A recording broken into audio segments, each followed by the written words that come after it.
Good morning, everybody.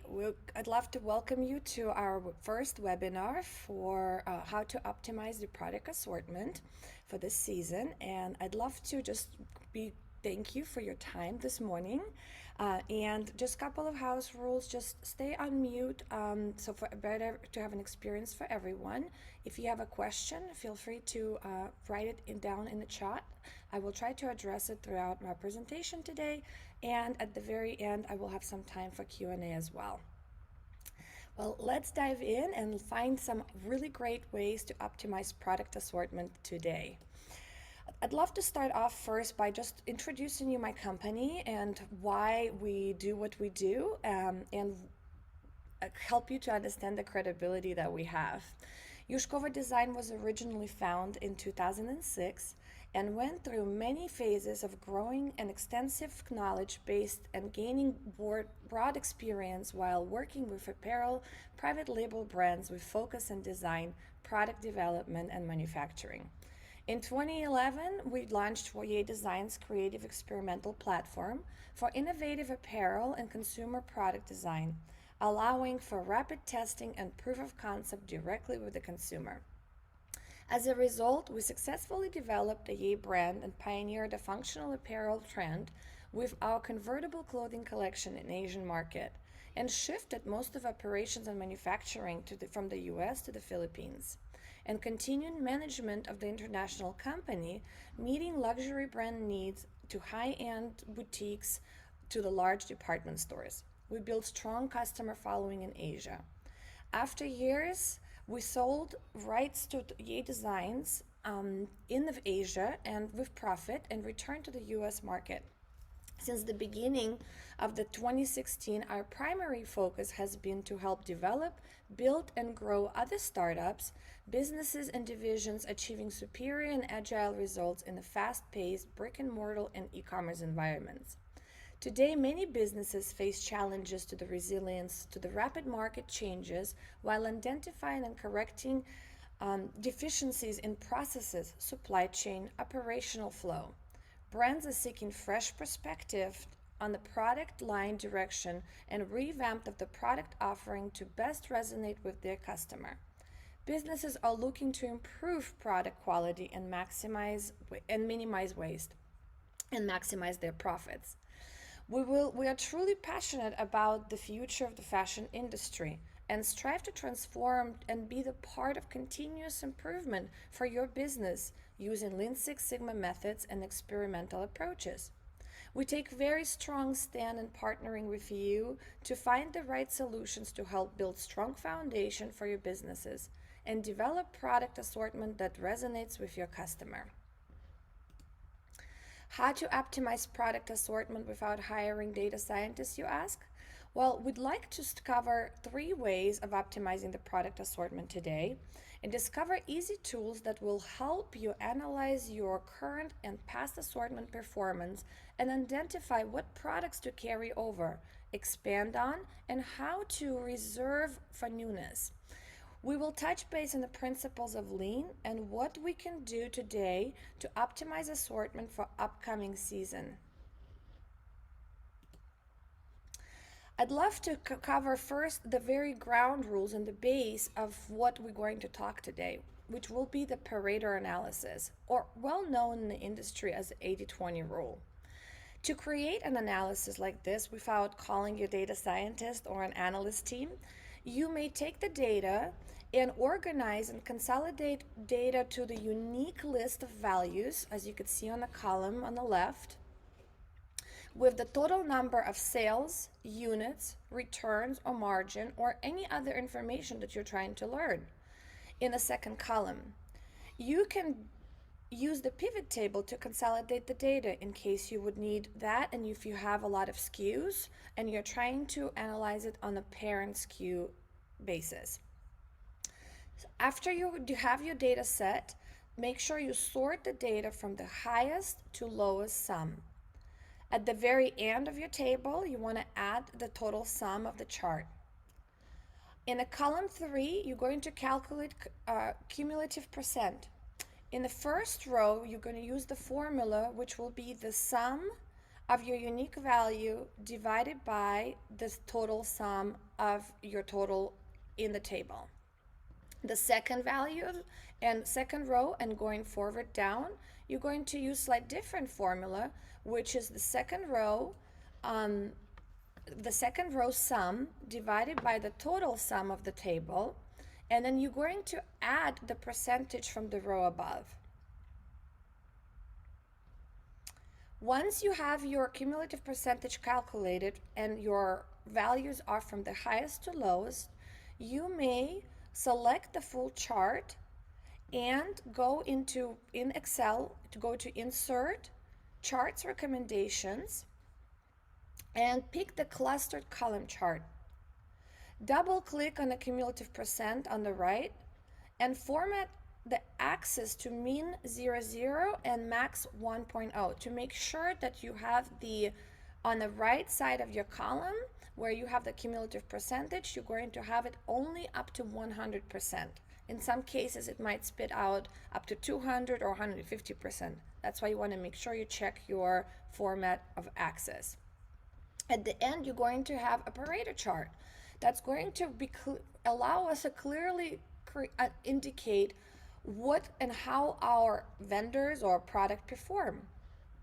The box in the green, as you could see, we're going to draw a line from the 80%, and then where the cumulative curve meets, you're going to draw the line down. So this is your essential, either vendors or product, or colors or sizes, depends what you're looking at. And this is what drives your business. This 20% of the full assortment or full of the data set is actually bringing you the most results for your business. So I call it bread and butter for your business. So you want to make sure we focus on that. We carry over those styles, or we continue to work with those vendors, or we want to continue to develop into those fabrications if that is the data set that you're looking at. The next set you want to look is the next 10%, which gets us to the 90, and that's something you wanted to evaluate and find opportunities to grow it. Because that means it has a potential, it has some traction, but not as strong as your bread and butter. So the question is, what can you do to make it as strong as your first 20%?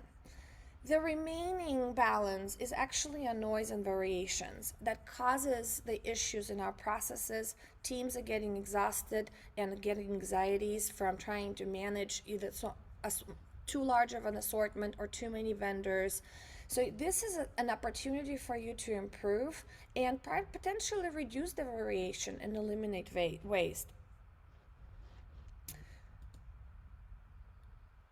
So with that in mind, I'd like to talk about the art of the lean for the high-performing assortment creation. Think lean when creating an assortment for the next year and apply 80-20 rule to drive continuous assortment improvement. While the fall-winter 2020 orders are getting dispatched and aligned with the production pipeline, many of the fashion retailers and manufacturing teams in the spring-summer 2023 collection planning mode or designing or developing or sourcing phase at the moment. Let's cover a couple of essential factors to consider while developing the next season collection to help you and your team build a more robust collection that drives higher revenue with less variation and lean manufacturing in mind.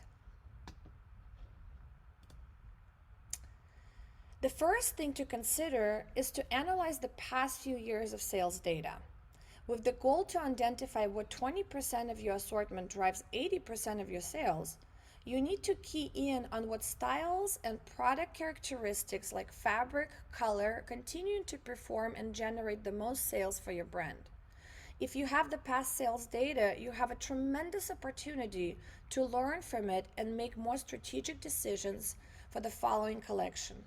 Look at the products sold by product category, products sold by body style, products sold by fabrication, products sold by color and size. Apply an 80-20 rule analysis to the collected data and capture the highest performing product and its characteristic. With this simple tool, you can identify the proper ratio of carryover styles of new to old designs and focus your following assortment forward towards the products that generate higher sales velocity with less variation of product offerings, which will help you to increase profitability in the long run.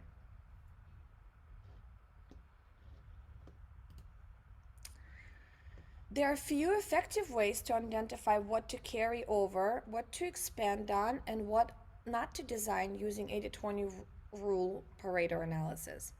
Commonly referring to as 80-20 rule, it is a foundation to reveal the opportunities to optimize assortment of or process. Looking at the Pareto tool, a Pareto analysis that you will create, you're going to easily to be able to decide what performs. Multi-level Pareto charts drill down assortments to get to essentials for your business product. Do more with less, or simply reduce variation and eliminate waste. Analyze product category by sales, units, margin, and returns.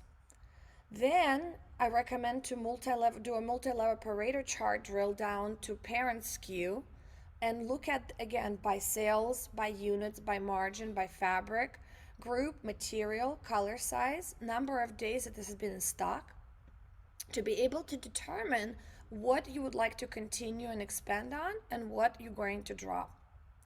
Compare results and identify the list of winning SKUs to move forward.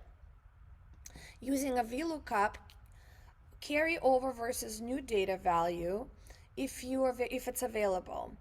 If it's not available, then do a further analysis required where you can look at the first date when your product was ordered and orders when it was reordered and when it went live. With that, you can analyze and identify whether this was a carryover style versus was a new style.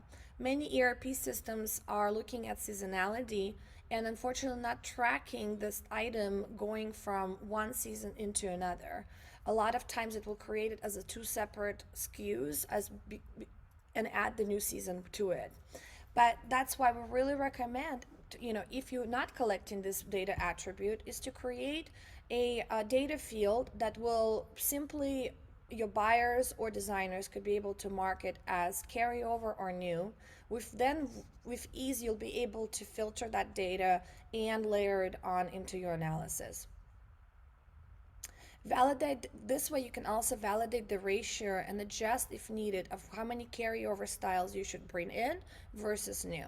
One of the key things to think about is that every time we're creating new product, we're investing more money. And our goal is to find that sweet spot to be able to carry over the product that we already invested in development and continue to receive the ROI on that product while have enough healthy new assortment for your customer to stay engaged and excited with your brand season over season. The second thing we wanted to look at, as I mentioned, is the ratio of the new assortment to old. Assortment planning and making decisions on what to keep, expand, or drop can be overwhelming.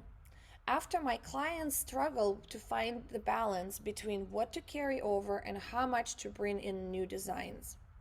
In the example of the work that we have done for one of our clients in sports licensing space, the ultimate ratio that we have found was to carry over 60% of the styles and expand them into new color and variations, while reserving 40% of for new graphics and new silhouette.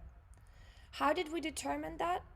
We analyzed the sales performance applying the 80-20 rule and determined the 20% of the styles that drive 80% of the sales. Once we determined the winning 20%, we analyzed to determine the percentage of those items being marked as new versus carryover with the data field that we were collecting. However, we did not stop there. To continue, we pushed our assortment towards lean. Even the new styles were designed into already existing best performing fabric groups to assure maximum use of each fabrication and manufacturing vendor capabilities, which helped to increase the volume of units per fabrication that allowed us to negotiate better cost and an increased profit margin by 300 bips. To determine which fabrication performed the most and what styles graphics were important to carry over, we again applied 80-20 rule and analyzed 3 years worth of sales data to identify what 20% of the styles been generating 80% of the sales and what type of graphic types generated the most of our sales and customer responded to. The rest was the variations that tied up the money in the inventory. Once we identified what performed, we sold off the rest, opening the budget to bring newness and keeping in mind the new guidelines we have set for the optimized assortment that we have built. Most importantly, with this method, we were able to trim down the number of vendors we had to manage as well and ease the merchandising team workload. Using 80-20 Parador Analysis, you can also determine what vendors to continue and expand with, or simply drop or minimize a variation that cause complexity and extra work for your team. Now that you identified which vendors which have been driving 80% of your revenue, another great tool to consider is a vendor scorecard.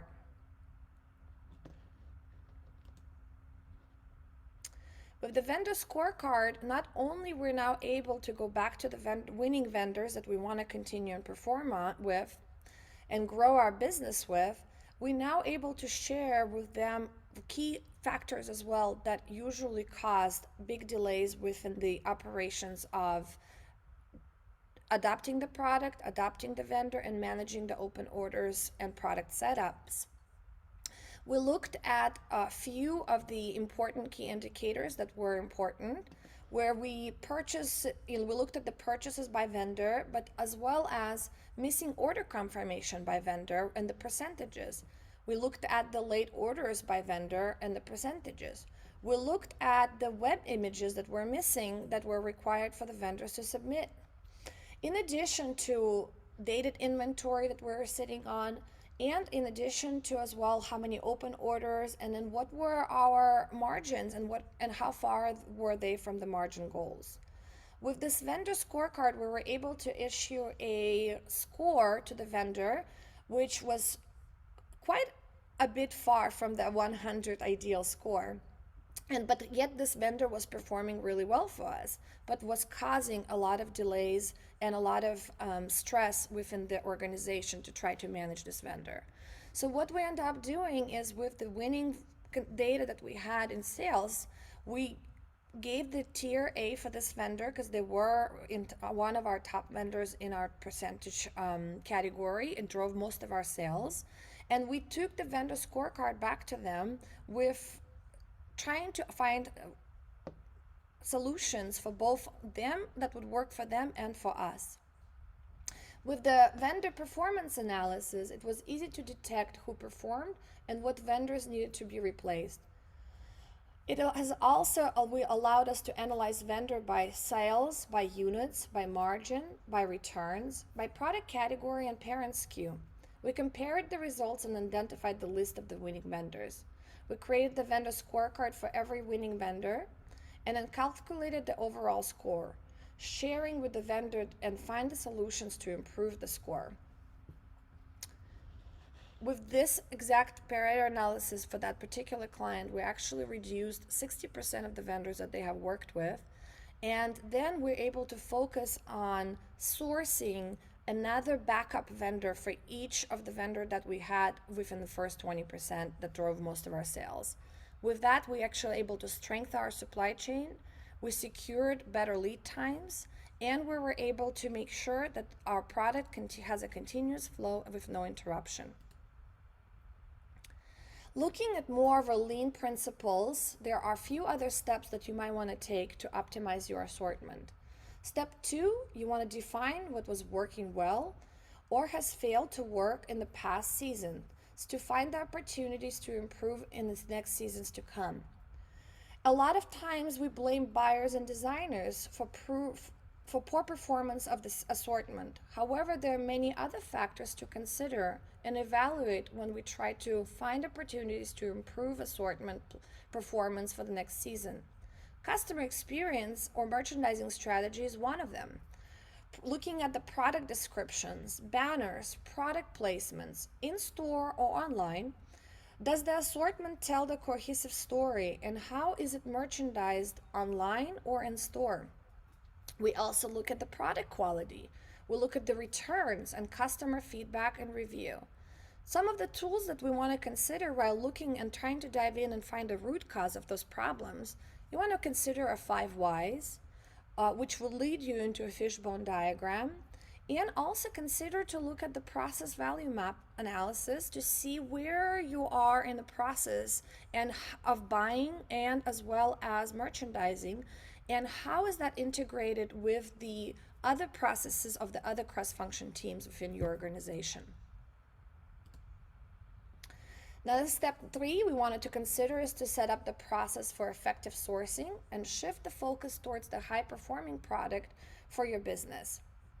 Effective sourcing means not only finding the right product for your brand with style, quality, and speed to market, that matches customers' requirements, or finding the vendors that can deliver. It is also essential to consider the time your team is spending to meet with each vendor, the time it takes to get product information, the cost from vendor, and how much back and forth you spend on negotiating and confirming, selecting styles and costs. Effective sourcing also considers how the information is communicated between buying or sourcing teams to the vendor and back. Effective sourcing also means how to prepare your team and have it be able to flawlessly work and seamlessly work with the vendors that they are trying to source with. Most of us in the industry focus on the first factor of the sourcing, is to get the right product, that we often forget to look at the time and processes it takes to source. Meeting the vendors and reviewing the line of the new vendors, following and how long it takes to confirm the product information and cost. This is an essential factor in optimization of sourcing and eliminating waste for valuable time. Some questions below consider when to evaluate your current sourcing processes. And the questions that you want to consider is, are you communicating today with your vendors over email? Are your buyers sourcing without actual clear guidelines for the line plan and having a placeholders of what product they need to bring in? Does your buyer have a clear trend and mood board direction of how the product and colors will flow through the delivery and what you're envisioning for it to be? Do you have a full complete buy-in with the sourcing team and as well as your buying team to what direction you guys wanted to pivot and how many vendors you guys wanted to manage? So some of the questions to consider as you are looking at the tools, again, looking at maybe process map of how does your sourcing currently works and where there could be some of the improvements.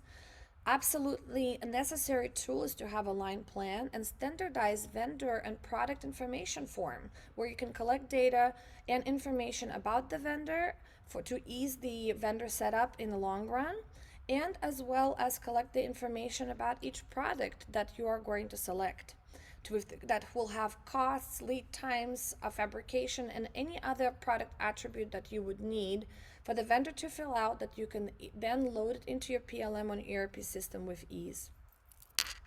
As well as consider to have a vendor portal. Now that's something is not for every business, and if you are just starting up or you are in the beginning phases, most likely that is not something you're going to focus on. But if you're already a mature business and you are still doing things manually through email and Excel sheets and spreadsheets, something for you to consider is to really developing a vendor portal where vendors can come in and self-serve for their orders, self-serve for the order confirmation or image droppings, as well as bid on some products and projects that you are trying to launch, and as well as be able to provide all of the product information with ease without tying in the time of your team. And finally, the number Step number 4 that is important to consider is to secure company-wide buy-in to build an assortment that performs. It takes a village to raise a kid. Same we can say it takes a whole company buy-in to build an assortment that performs. Do not offer all at once. Flow the product to help engage the returning customer and interest and build up the story with the product that arrives. But consider for the to get a company buy-in, one of the greatest tool is to have a line review with cross-functional teams. Within line review that you're going to create, you want to make sure you share the vision through the seasonal mood boards, so through line sheets with the product and color flow by delivery. You want to emphasize the stories and the merchandising opportunities that you are envisioning for the product to tell within the store or online. Allowing teams starting from operations all through visual merchandising team to marketing to be able to understand your vision of the product and help to come up with creative solutions how to best represent the product you have selected. With that, I'd like to pause and get some questions answered that are started to come in.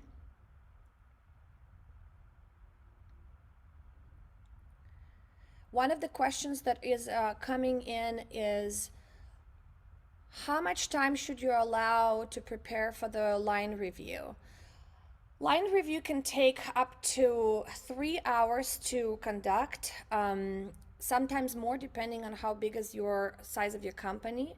However, I usually recommend to reserve 1 to 2 weeks for your team to prepare for the line review. Preparation for the line review is not just gathering the product and making sure that it has all the information. You want to spend the time with your team to merchandise the product. You want to spend time with your team to create the visual representation of how you would want that product to flow, either online or on brick and mortar store, so that you could be able to share the vision. You also want to look at some winning strategies that worked best in the past seasons with the representation of the product, as well as some of the things that did not work. You want to make sure that you share that with the company and allowing them to discuss, as well as be able to come up with a creative solutions for upcoming season. Great. If you want to schedule a discovery call session with us risk-free, Yay Designs, we are actually offering a discovery session that includes root cause analysis, roadmap, profitability and revenue growth strategy, and Kaizen. We help retail companies with private label initiatives and fashion startups to transform a vision into an authentic, quality, and sustainable lifestyle product with next generation in mind. We apply creative design thinking for innovation. We find agile, lean, and strategic business solutions to solve existing challenges and support continuous improvement in design, merchandising, product development, supply chain of operations, and guaranteeing to shorten cycle time, reducing costs, and delivering profitability and growth. We want the best for your business and push your project forward while delivering superior results. We work with small to mid-sized companies that value and strive towards innovation and continuous improvement for counseling them and being able to find creative solutions. We work on contract basis. However, we also take 100% of our attention and work exclusively on one project at a time, delivering superior results. At start, we spend time with you and your team to discover the root cause of your challenges and build high-level roadmap on how to get it resolved. If you decide to proceed with us, we credit the amount spent on the discovery towards the next phase. We define, measure, and analyze your current business needs as the next phase, and we deliver the detailed plan before we act and execute. After that, you may also hire us to do the implementation design, improvement, or redesign of your processes or your assortments, and then verify the results. Our goal is to do the right thing from the start for you. Today I'm running a special that for 3-hour discovery or Kaizen workshop, it's instead of $3,000, it is only $9,999. So if you are able to and interested in learning more about a discovery session, please reach out to me or send me a chat note, and we will absolutely talk about that shortly, and we'll reach out to learn more about your needs. However, we are also going to offer a free consultation with me where we can look at some of the opportunities or challenges that you have today. And I want to thank you for your time, and we look forward to make a difference together with you. Thank you very much, and have a beautiful day. Yay!